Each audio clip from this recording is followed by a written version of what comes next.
Chapter 4. Invitations.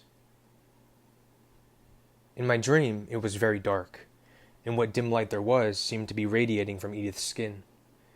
I couldn't see her face, just her back as she walked away from me, leaving me in the blackness. No matter how fast I ran, I couldn't catch up to her. No matter how aloud I called, she never turned. I got more and more frantic to get to her, until that anxiety woke me. It was the middle of the night, but I couldn't sleep again for what seemed like a very long time. After that, she was in my dreams nearly every night, but always on the edges, never within reach. The month that followed the accident was uneasy, tense, and, at first, embarrassing. I found myself the center of attention for the rest of the week, which really sucked. Taylor Crowley was super annoying, following me around, coming up with different hypothetical ways to make it up to me. I tried to convince her that what I wanted more than anything else was for her to forget about it, especially since nothing had actually happened to me, but she wouldn't give up. She found me between classes and sat at our now crowded lunch table. Michaela and Erica didn't seem to like that. They flashed more side-eye at her than they did at each other, which made me worry that I'd gained another unwelcome fan. Like being into the new kid was the latest fad. No one was worried about Edith. No one followed her around or asked her for eyewitness account. I always included her in my version. She was the hero. She had pulled me out of the way and nearly been crushed. But all anyone ever said was that they hadn't even realized she was there until a van was pulled away. I wondered a lot about why no one else had noticed her standing so far away by her car before she was suddenly and impossibly saving my life. There was only one solution I could think of, and I didn't like it. It had to be because no one else was so aware of Edith. No one watched her the way I did. It was pathetic and kind of stalkerish. People avoided Edith the same way they usually did. The Cullens and the Hales sat at the same table they always sat at, not eating, talking only to each other. None of them ever glanced my way anymore. When Edith sat beside me in class, as far away as possible, like usual, she seemed totally unaware that I was sitting there next to her, like my seat was empty. Only now and then, when her fist would suddenly ball up, skin stretched even wider over her knuckles, did I wonder if she wasn't as entirely oblivious as she seemed. I wanted very much to continue our conversation from the hospital hallway, and the day after the accident, I tried. She'd been so furious when we talked before, and, even though I really wanted to know what had actually happened and I thought I deserved the truth, I also knew I had been pretty pushy, considering that she had just saved my life and all. I didn't think I'd thanked her properly. She was already in her chair when I got to biology. She didn't turn when I sat down, just kept staring straight ahead. She showed no sign that she knew I was there. Hey, Edith, I said. She turned her head half an inch toward me, but her eyes stayed focused on the blackboard. She gave me one little half nod, then turned her face away from me. And that was the last contact I'd had with her, though she was there, a foot away from me every day. I watched her sometimes, unable to stop myself, always from a distance, though, in the cafeteria or parking lot. I watched as her golden eyes grew noticeably darker day by day, then abruptly they were honey-colored again, and the slow progression toward black would start over. But in class, I gave no more notice that she existed than she showed towards me. It was miserable, and the dreams continued. She wished she hadn't pushed me out of the way of Taylor's van. I couldn't think of any other explanation. Since she obviously preferred me dead, she was pretending that I was. Despite my outright lies, the tone of my emails got my mom worked up. She called a few times, demanding to know I was okay. I tried to convince her it was just the rain that had me down. Michaela, at least, was pleased by the obvious coolness between my lab partner and me. She guessed she'd been worried that the shared trauma would have bonded us or something. She got more confident, sitting on the edge of my table to talk before biology class started, ignoring Edith as completely as Edith ignored us. The snow washed away for good after that one dangerously icy day. Michaela complained that she'd never gotten to stage her big snowball fight, but she was happy that the beach trip would soon be possible. The rain continued heavily, though, and the weeks passed. I hadn't really been aware of how much time was passing. Most days looked the same, gray, green, and more gray. My stepdad had always complained that Phoenix didn't have seasons, but as far as I could tell, Forks was much worse. I had no idea spring was anywhere near appearing until I was walking to the cafeteria with Jeremy one rainy morning. "Hey, Bo?" he asked. I wanted to hurry out of the rain, but Jeremy was barely shuffling forward. I slowed my pace to match his. "What's up, Jeremy?" "I was just wondering if anyone's asked you to the spring dance yet? You know, it's girls' choice." "Oh, no." "Huh. Do you want... do you think Michaela will ask you?" "I hope not," I said, maybe a little too fast. He looked up at me, surprised. "Why not?" "I don't do dances." "Oh." We shuffled forward for a minute in silence. He was thoughtful. I was impatient to get out of the drizzle. "Do you mind if I tell her that?" he asked. "No, that's probably a good idea. I don't want to have to tell anyone no if I don't have to." "Okay." "When is the dance again?" We were close to the cafeteria now. He pointed to a bright yellow poster advertising the dance. I'd never noticed it before, but it was curling around the edges and a little washed out, like it had been up for a while. "A week from Saturday," he said. I was pretty sure Jeremy had already said something when, the next morning, Michaela was not her usual bubbly self in English. At lunch, she sat away from both Jeremy and me, and she didn't say much to anyone. She stayed quiet as she walked with me to biology, but she came over like usual to sit on the edge of my lab table. As always, I was too aware of Edith sitting close enough to touch, but still so far away she might as well have been a product of my imagination. "So," Michaela said, looking at the floor instead of at me, "Jeremy said that you don't do dances." "Yeah, that's true." She looked at me then, her expression hurt and a little angry. I hadn't even told her no yet, and I already felt guilty. "Oh," she said. "I thought maybe he was making it up." Sorry, no." "Why would he make up a story like that?" She frowned. "I think he wants me to ask him." I forced a smile. "You should. Jeremy's great." She shrugged. "I guess." Then she took a deep breath and looked at me straight in the eye with a quick, nervous smile. "Would this I don't dance thing change if I was the one asking you to go?" From the corner of my eye, I saw Edith's head suddenly tilt in my direction, like she was listening to my answer, too. It took me a little too long to respond. I still felt guilty, but mostly distracted. Was Edith listening? Sorry, again." Michaela's face fell. "Would it change if someone else asked you?" Did Edith see how Michaela's eyes flickered in her direction? "No. It's a moot point anyway. I'm going to be in Seattle that day." I needed to get out of town. 2 Saturdays from now was the perfect time to go. "Does it have to be that weekend?" Michaela asked. "Yeah, but don't worry about me. You should take Jeremy. He's much more fun than I am." "Yeah, I guess," she mumbled, and she turned to walk back to her seat. I watched her shoulders slump forward, and I felt horrible. I closed my eyes and pushed my fingers against my temples, trying to force Michaela's dejected posture out of my head. Mrs. Banner started talking. I sighed and opened my eyes. Edith was staring straight at me, that familiar expression of frustration even more obvious now in her black eyes. I stared back, surprised, expecting her to look away. She didn't. Her eyes kept boring into mine, like she was trying to find something really important inside them. I continued to stare also, totally unable to break the connection, even if I wanted to. My hands started to shake. "Miss Cullen?" the teacher called, looking for the answer to some question I hadn't heard. "The Krebs cycle," Edith answered, seeming reluctant as she turned to look at Mrs. Banner. I put my head down, pretending to stare at my book, as soon as her eyes released me. It bothered me, the rush of emotion pulsing through me, just because she'd happened to look at me for the first time in 6 weeks. It wasn't normal. It was actually pretty pathetic, and probably more than that, unhealthy. I tried hard not to be aware of her for the rest of the class, or, since that was impossible, at least not to let her know that I was aware of her. When the bell finally rang, I turned away from her to stack up my books, expecting her to rush out as usual. "Bo?"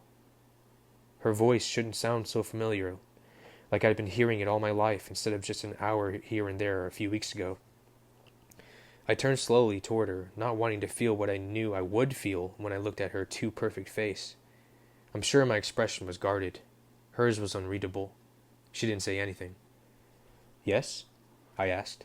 She just looked at me. "So, are you, or are you not talking to me again?" "Not," she said, but her lips curled up into a smile, her dimples flashing. "Okay." I looked away, down at my hands, then over toward the chalkboard. It was hard to concentrate when I looked at her, and this conversation wasn't making much sense. "I'm sorry," she said, and there was no joke in her voice now. "I'm being very rude, I know, but it's better this way, really." I looked at her again. Her expression was totally serious now. "I don't know what you mean." "It's better if we're not friends," she explained. "Trust me." My eyes narrowed. I'd heard that one before. She seemed surprised by my reaction. "What are you thinking?" she asked. "I guess that it's too bad you didn't figure this out earlier. Save yourself the regret." "Regret?" My answer seemed to have caught her off guard. "Regret for what?" "For not letting Taylor's van crush me when it had the chance." She looked completely shocked.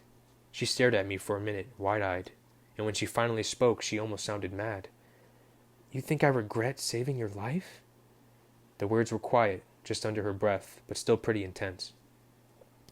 I glanced quickly toward the front of the room, where a couple of kids were still lingering. I caught one of them looking at us.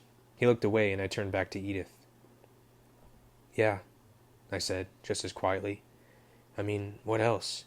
Seems kind of obvious." She made the strangest sound. She exhaled through her teeth, and it was like a hiss. She still looked mad. "You're an idiot," she told me. Well, that was my limit. It was bad enough that I was so fixated on this girl, bad enough that I thought about her all the time, dreamed about her every night. I didn't need to sit here like the moron she thought I was and just stare while she insulted me. I grabbed my books and lurched out of my chair, knowing all the while that she was right. I was an idiot, because I wanted to stay, even if all I got to hear was more abuse from her. I needed to get out of the room as fast as possible, so of course, I tripped over the threshold and half fell through the doorway, my books scattering across the sidewalk. I stood there for a second with my eyes closed, thinking about leaving them. Then I sighed and bent to pick them up. Edith was there. She'd already stacked them in a pile, which she offered to me. I took them without really looking at her. "Thanks," I mumbled. "You're welcome," she answered. Still mad, it sounded like. I straightened up and hurried to gym without looking back. Gym didn't make my day any better. We moved on to basketball. On the first day, even though all of them had seen me play volleyball, the other kids still seemed to think I should be good. It didn't take them long to figure out the truth. They never passed me now, which was good, but with all the running I still managed to have a few accidents per game. Today was worse than yesterday, because I couldn't concentrate on my feet. All I could think of was Edith. It was a relief, as usual, when I was finally free to leave. I couldn't wait to be back inside my truck, alone. The truck was in pretty decent shape, all things considered. I'd had to replace the taillights after the accident, but that was it. If the paint job weren't already hopeless, maybe I would have had to do something about the new scrapes. Taylor's parents had to sell her van for parts. I rounded the corner and nearly had a heart attack. Someone small and thin was leaning against the side of my truck. I skidded to a stop, then took a deep breath. It was just Erica. I started walking again. "Hey, Erica," I called. "Hi, Bo." "What's up?" I asked as I went to unlock the door. I glanced down at her and fumbled my keys. She looked really uncomfortable. I was wondering if you would go to the spring dance with me?" I carefully inserted the car into the lock. "Sorry, Erica. I'm not going to the dance." I had to look at her then. Her face was down, her black hair hiding her eyes. "Oh, okay." "Because I'm going to be in Seattle," I said quickly, trying to make her feel better. "It's the only day I can go, so, oh well. I hope it's fun and all." She glanced up from under her hair. "Okay," she repeated, but her voice was slightly more cheerful now. Maybe next time. Sure, I agreed, and then immediately regretted it. Hopefully she wouldn't take that too literally. See ya, she said over her shoulder. She was already escaping. I waved, but she didn't see it. I heard a low laugh. Edith was walking past the front of my truck, looking straight forward, her mouth not betraying even the hint of a smile. I froze for a second. I wasn't prepared to be so close to her. I was used to bracing myself before biology, but this was unexpected. She kept walking. I jerked the door open and climbed in, slamming it a little too hard behind me. I revved the deafening engine twice and reversed out into the aisle. Edith was in her car already, 2 spaces down, sliding out into the lane in front of me. Cutting me off. She stopped there, to wait for her family, I assumed. I could see the 4 of them walking this way, but they were still all the way back to the cafeteria. I looked in my rearview mirror. A line was beginning to form. Right behind me, Taylor Crowley was in her newly acquired used Sentra, waving. I ducked my head and pretended I couldn't see her. While I was sitting there, focusing all my efforts on not staring at the driver in front of me, I heard a knock on my passenger side window. It was still Taylor. I glanced in my mirror again, confused. Her Sentra was still running, the door left open. I leaned across the cab to crank the window down. It was stiff. I got it halfway there, then gave up. Sorry, Taylor, I can't move. I'm pinned in. I gestured to the Volvo. Obviously, there was nothing I could do. Oh, I know. I just wanted to ask you something while we're trapped here. She grinned. What was with this school? Was this some kind of practical joke? Hazing the new guy? Will you go to the spring dance with me? She continued. I'm not going to be in town, Taylor. I realized I sounded too sharp. I had to remember it wasn't Taylor's fault that Michaela and Erica had already used up my patience. Yeah, Michaela told me that, she admitted. Then why? She shrugged. I was hoping you were just letting her down easy.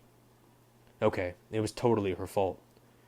Sorry, Taylor, I said, not feeling nearly as bad as I had with Michaela and Erica. I'm not going to the dance. That's cool, she said, unfazed. We still have prom. Before I could say anything, she was walking back to her car. I could feel the red patches staining my face. Straight ahead, Archie, Royal, Eleanor, and Jessamine were all sliding into the Volvo. In the rearview mirror, I could see Edith's eyes staring at me. They were crinkled around the edges, and her shoulders were shaking with laughter. It was like she'd heard everything Taylor had said, and found my splotchy reaction hilarious. I revved my engine, wondering how much damage it would do to the Volvo and the black car beside me if I just muscled my way through and made my escape. I was pretty sure my truck could win that fight. But they were all in, and Edith was speeding away with her nearly silent engine. I tried to concentrate on something else, anything else, as I drove home. Would Michaela ask Jeremy to the dance? Would he blame me if she didn't? Was Taylor serious about the prom? What would be my excuse for that one? Maybe I could work out a visit to my mom, or maybe she could come here. What was I going to make for dinner? We hadn't had chicken in a while. But each time I finished answering my own question, my mind went right back to Edith. By the time I got home, I'd run out of new questions, so I gave up trying to think about anything else. I decided to make chicken enchiladas because it would keep me busy for a while, and I didn't have that much homework. It also forced me to concentrate on all the dicing, chicken, chilies, onions. All the while, though, I kept running through biology class again, trying to analyze every word she'd spoken to me. What did she mean? It was better if we weren't friends. My stomach dropped when I realized the only thing she could have meant. She must know how obsessed I was with her. It wasn't like I was hiding it very well. She didn't want to lead me on. So we couldn't even be friends, because she didn't want to hurt my feelings the way I'd hurt Michaela and Erica today. Taylor seemed fine. Edith didn't want to have to feel that guilt, because she wasn't interested in me at all. Which made perfect sense, obviously, because I wasn't interesting. My eyes were starting to sting and tear from the onions. I grabbed a dish towel, ran it under the faucet, and then rubbed it across my eyes. It didn't really help. I was boring, I knew this about myself, and Edith was the opposite of boring. This wasn't about her secret, whatever it was, even if I remembered any of that insane moment clearly. At this point, I almost believed the story I told everyone else. It made a lot more sense than what I thought I'd seen. But she didn't need a secret to be out of my league. She was also brilliant and mysterious and beautiful and completely perfect. If she was, in fact, able to lift a full-sized van with one hand, it didn't really matter. Either way, she was fantasy, and I was the very most mundane kind of reality. And that was fine. I could leave her alone. I would leave her alone. I would get through my self-imposed sentence here in Purgatory, and then hopefully some school in the Southwest, or possibly Hawaii, would offer me a scholarship. I tried to think about palm trees and the sun while I finished dinner. Charlie seemed worried when he came home and smelled the green peppers, but he came around after the first bite. It was kind of a strange feeling, but also a good feeling, watching as he started to trust me in the kitchen. "Dad?" I asked when he was almost done. "Yeah, Bo?" I just wanted to let you know that I'm going to Seattle a week from Saturday, just for the day." I didn't want to ask permission. It set a bad precedent, but the statement form sounded rude, so I added, "If that's okay?" "Why?" He sounded surprised, like he couldn't imagine any reason that would make someone want to leave Forks town limits. "Well, I wanted to get a few books. The library here is pretty limited, and maybe some warmer clothes. I had a little extra money since, thanks to Charlie, I hadn't had to buy a car.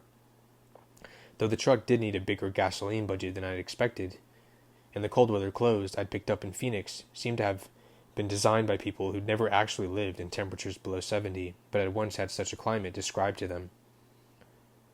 "That truck probably doesn't get very good gas mileage," he said, echoing my thoughts. "I know.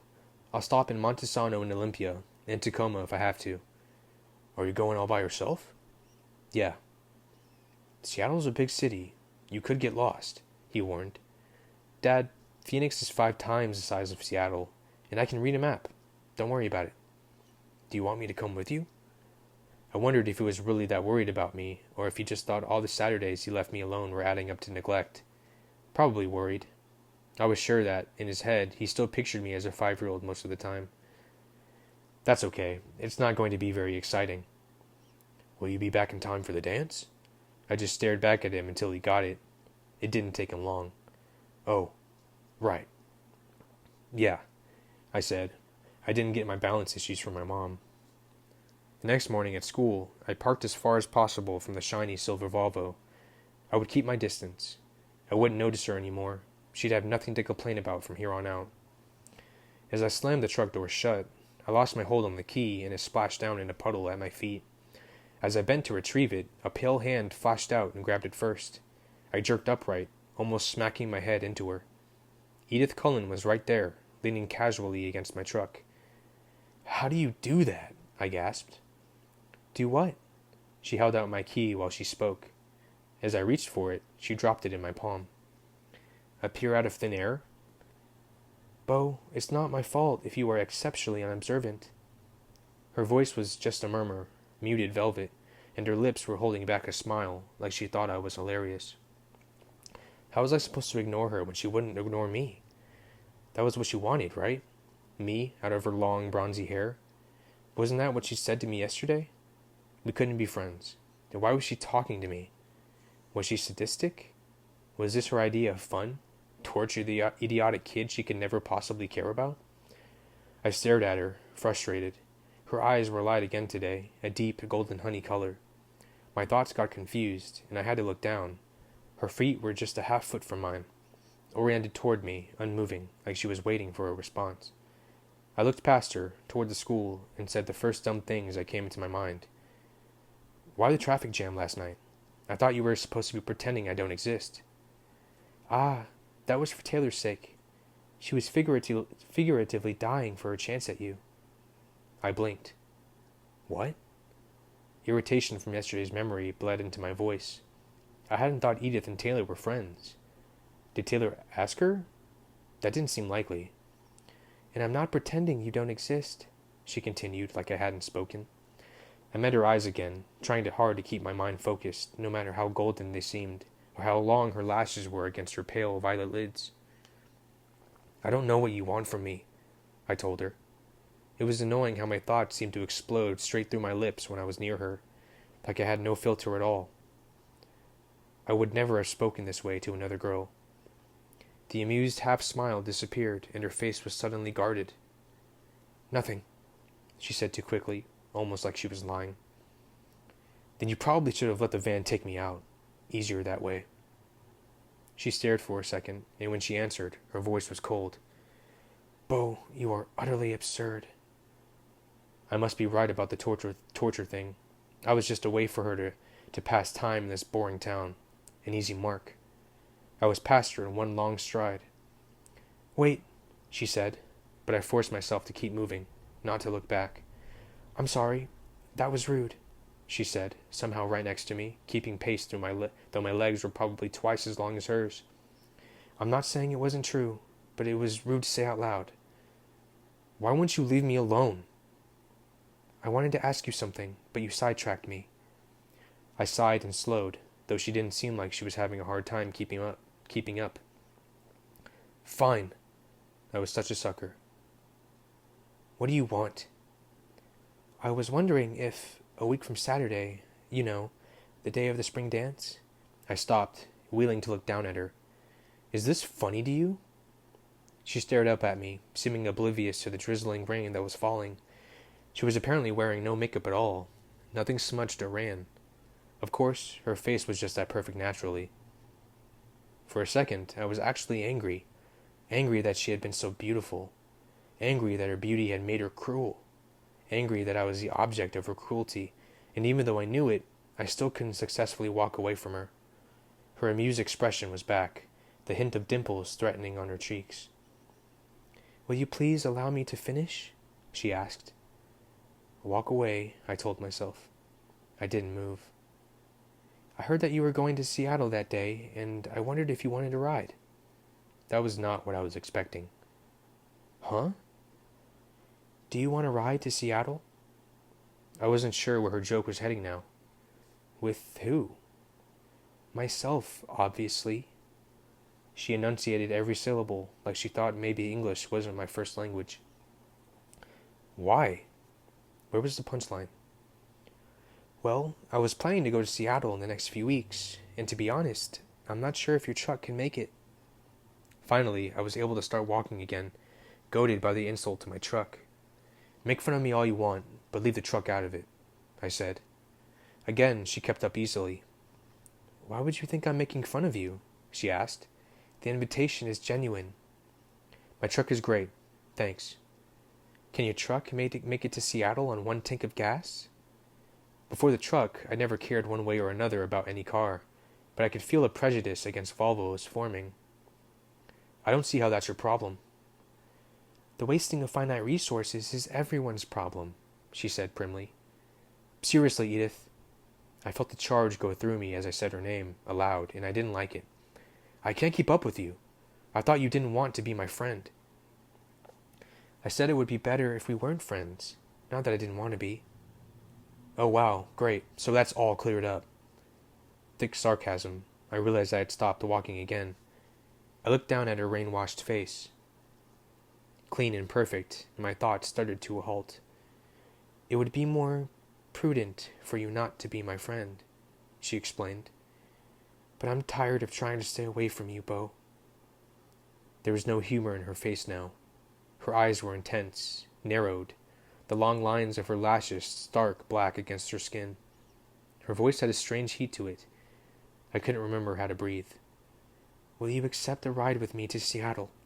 she demanded, voice still burning. I couldn't speak, so I just nodded. A quick smile reshaped her face, and then she was serious again. "You really should stay away from me," she warned. "I'll see you in class." She spun on her heel and then walked quickly back the way we'd come.